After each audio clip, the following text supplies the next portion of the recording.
घर में दावत का माहौल था। जोया ने सुबह से मेहनत करके कोरमा और बिरयानी तैयार की थी।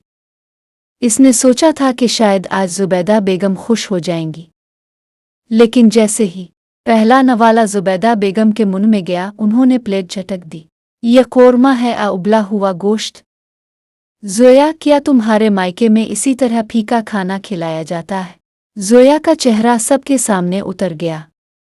इसने नीची नज़रों से कहा, उम्मी, नमक मिर्च तो सब ठीक, जुबान मत लड़ाओ। जुबैदा बेगम ने गरज कर कहा, अभी जाओ किचन में और दोबारा सालन को तड़का लगाओ। जब तक खाना मेरी पसंद का नहीं बनता, तुम इस दस्तरखान पर नजर नहीं आओगी। जोया खामोशी से उठी और किचन की तरफ चल दी। इसकी आंखों में आंसू थे, पर लबों पर कोई शको नहीं था। अगली सुबह अभी जोया थकी हुई उठी ही थी कि जुबैदा बेगम ने शोर मचा दिया, मेरा सोने का झुमका कहाँ गया? कल रात तक तो यहीं था। जोया डरती हुई उनके कमरे में आई। उम्मी, क्या हुआ? जुबैदा बेगम ने इसका हाथ जोर से झटका। तुम सफाई कर रही थी ना? जरा अपना ट्रंक खोल कर दिखाओ। आजकल की लड़कियां नए जेवरात देखकर नियत डोल जाती है उनकी। जोया सुन रह गई।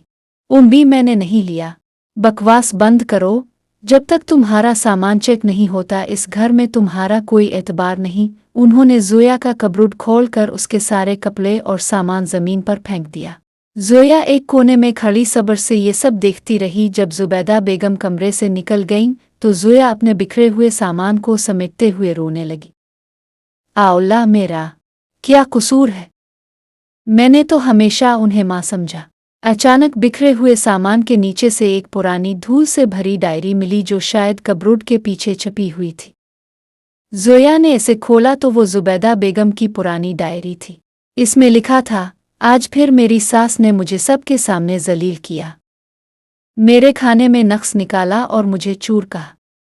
मैं अकेली कमरे में रोती हूँ, काश कोई मेरी खामोशी को समझ पाता। जोया की हिचकी बंध गई। इसे समझ आया कि इसकी सास का ये रवैया दरअसल इस दर्द का हिस्सा है जो वो बचपन से सहती आई थी। वो सख्त नहीं थीं, वो टूट चुकी थीं। शाम को जुबैदा बेगम अपने कमरे में बैठी थीं कि जोया चाय की ट्रे लेकर दाखिल हुई। जुबैदा बेगम ने रुख मोड़ लिया, मगर जोया ने ट्रे टेबल पर रखी और उनके कदमों में बैठ गई। उम्मी, मैंने आपकी वो डायरी पढ़ ली है, जोया ने धीमी आवाज में कहा।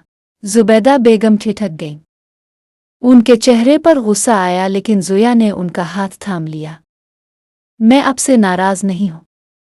मैंने फैसला किया है कि जो दर्द आपने सहा वो मैं आपको कभी नहीं दूंगी। आज से आप अकेली नहीं हैं। जुबैदा बेगम की सख्ती जैसे पिघलने लगी। उन्होंने पहली बार जोया के सर पर हाथ रखा और इसे उठाकर अपने सीने से लगा लिया।